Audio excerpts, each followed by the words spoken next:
اور اگر یہ آبادی تیزی سے بڑھتی رہے، بے قابو ہو جائے، تو یہ بہت سارے مسائل کے انبار کو کھڑا کر دیتا ہے۔ سوال یہ پیدا ہوتا ہے کہ اب اس کا حل کیا ہے؟ آئیے اس کا حل بھی میں ہی بتا کر جاتا ہوں۔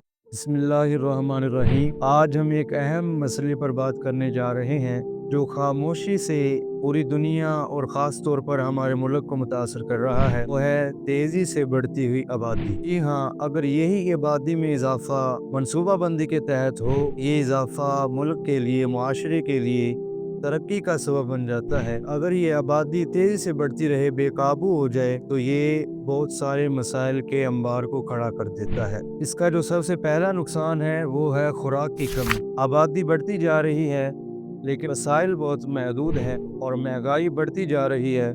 جو بندہ غریب ہے وہ مزید غریب ہو رہا ہے اور جو بندہ امیر ہے وہ مزید امیر ہوتا چلا جا رہا ہے۔ اور دوسرا مسئلہ روزگاری۔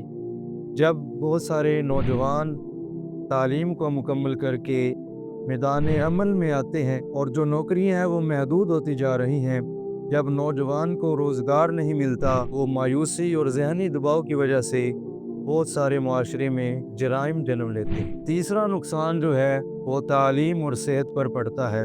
سکولوں میں بچوں کی تعداد زیادہ ہوتی چلی جا رہی ہے لیکن اساتذہ اور سہولیات بہت ہی کم ہیں۔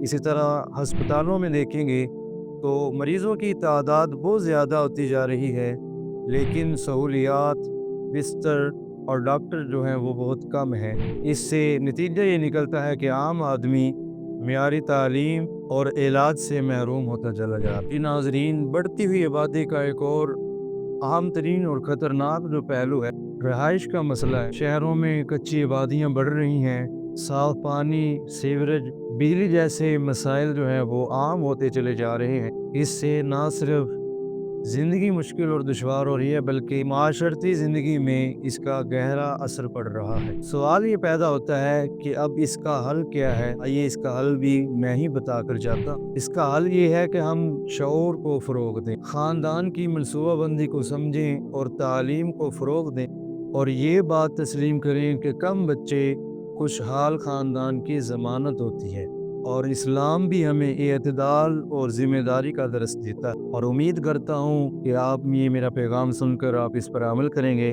اللہ تبارک و تعالی ہمیں اس پر عمل کرنے کی توفیق عطا فرمائے۔